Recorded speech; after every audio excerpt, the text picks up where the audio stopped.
and I'm going to be doing my roots and how I actually touch up my faded hair. So we all know that red hair is so fun to have and it's so pretty, but it fades like crazy.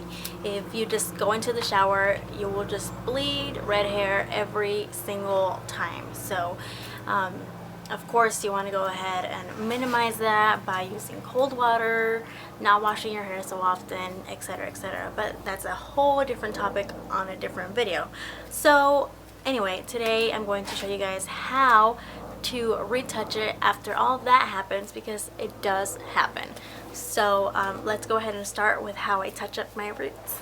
Okay, so apart from your hair fading due to washing it and using heat tools and all that stuff, your hair does grow, and guess what? Your roots are going to be your natural hair color, which I bet you is probably not this red.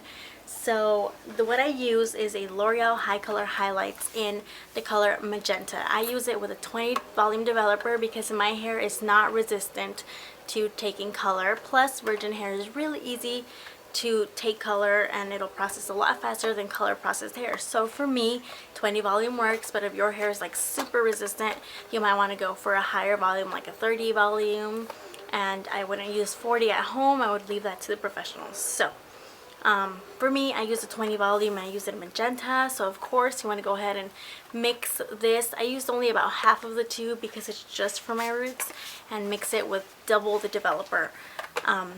So yeah, so you just want to go ahead and do that. Then you want to go ahead and apply it with a brush and just part the hair in really thin sections and apply it onto your roots as you go. Just try to keep it in just that root area, which is only going to be about 1 inch, so it's going to be really fast and not hard at all. You want to leave that processing for about, I left mine on for 40 minutes because I did use the 20 volume, but you could do anywhere from 30 to 40 minutes. Just make sure you stay in that window and don't go over that time, because leaving high color, high lift colors on your hair is really bad. Trust me, I know. So that's how I do my roots. After you finish processing, you just rinse it off, go ahead and let that air dry, and then we can move on to how to touch up the rest of your hair. Since I did my roots and my actual hair at the same time, you are not always going to do your roots and your hair at the same time, but this time I did.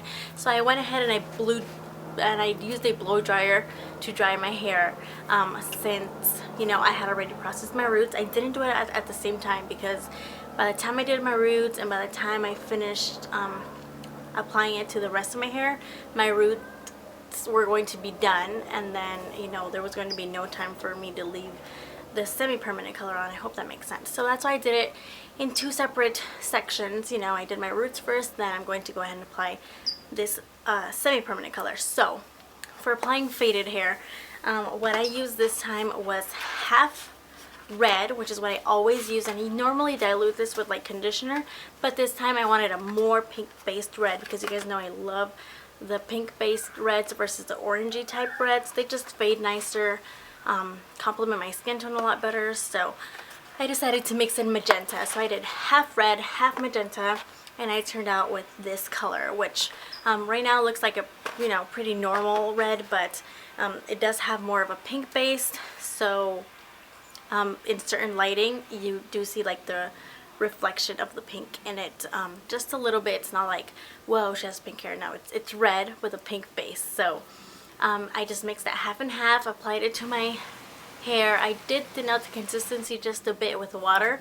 You just like put the bowl in the sink really fast and then pull it out, and that should be enough water to thin out the consistency. You could also use conditioner, but that will dilute the color some and make it a little bit brighter. So it just depends what you use. If you just use the red, I do recommend diluting it a bit with conditioner. So that's just what has worked for me. But yeah, so I left that on for 30 minutes, no more, because then it'll really saturate into your hair and make it darker. The more you leave this color in, the darker it's going to get. It is a semi-permanent color, so you don't need developer. It's not going to damage your hair. This is just going to coat the top part of your hair, the top cuticle part, with the color. So that's why it bleeds out every time you take a shower. So yeah, so that's the only downside to this. It does last me about 3 weeks, washing my hair 3 times a week. So If you have any more questions, go ahead and leave them in the comment section below or on my Instagram. You guys know I'm always on there, and I will get to you much quicker if you reach me on there. So I hope you guys enjoyed the video. Don't forget to subscribe, and I'll talk to you guys soon.